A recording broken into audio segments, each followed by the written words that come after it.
If you're going to be traveling this holiday season, please keep two things in mind. The first thing is, if you're going to be traveling with a carry-on, please keep all of your liquid items securely fastened in a Ziploc bag.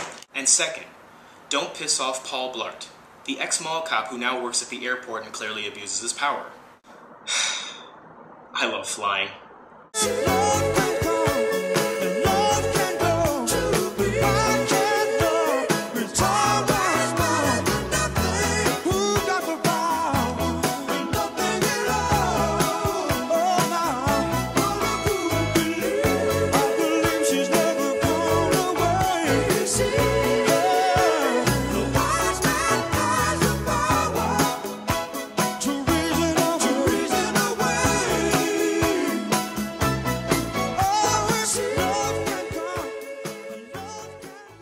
What's up, guys? Kippis here.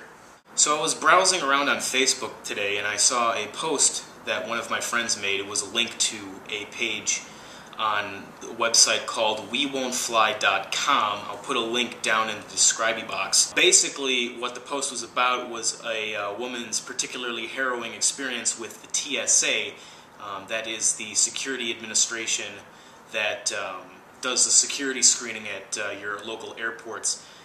You go through the metal detectors and sometimes you get the pat down and all that fun stuff. And they've been particularly invasive, obviously after the September 11th attacks. We can't really go to the gates anymore if you're not a traveling passenger, and you have to go through security, so that means you have to go to the airport a couple hours earlier now. It's just a big mess. So thanks a lot, terrorists. I hate your face. So here's a little bit of this woman's particular experience with the TSA. Check this out. Graham, one of our other lady co-hosts, Meg, has been apparently harassed big time at the airport. Posted a Facebook update saying she was escorted from the airport by about a dozen cops and 7 TSA agents, and now she's on the phone.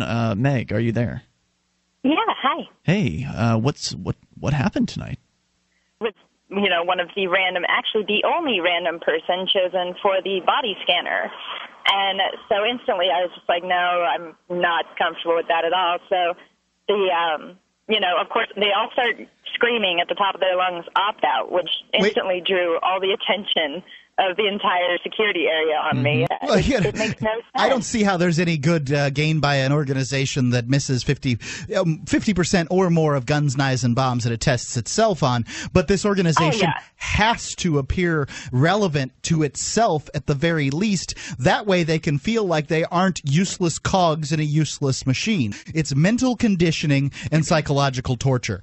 And they can do. They're just trying to hold you out and say, look, other people, look. If you so much as look at us crossways, we are going to make your life miserable. Now, obviously, it's going to be a little different if you're a man or if you're a woman. Obviously, I'm going to assume that it's going to be a little bit more invasive from a woman's perspective than from a guy's, because let's just face it, guys love to have their junk fooled around with.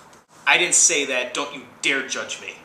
I just have to be honest about this. I have only flown a few times since the September 11th attacks. I flew once in 2006 to Pittsburgh, and I did have a little bit of a scuffle with the TSA with their particularly harsh procedures. You have to take your shoes off, you got to take your belt off. And there was this one particular experience where I had to take my pants off at O'Hare. It was a big mess. It was a big mess, but my pants fell down. What do you want me to do about it? I lost my train of thought here. Chicago O'Hare is one of the busiest airports in the nation, and I can understand why the security officials there are going to be a little more merciless than in other airports, like, say, Savannah, for example. I was in Savannah last month. I was in Georgia. I had a great time, of course.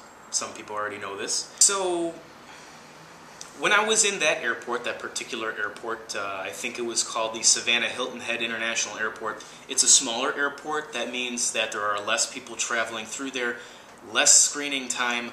I got there probably about an hour before my flight left, and you know what? Security was a breeze. Everybody was friendly. If you're in an airport like O'Hare, or LaGuardia or LAX or any of these other airports, you better watch out. You better take your shoes off. You better take your belt off. And make sure your pants don't fall down like mine did back in '06 when I was at Pittsburgh. Oh yeah, that was embarrassing. Be sure to put your seats and tables back in the upright position before landing. I hope you guys enjoyed this video, and I'll see you in the next one. Peace.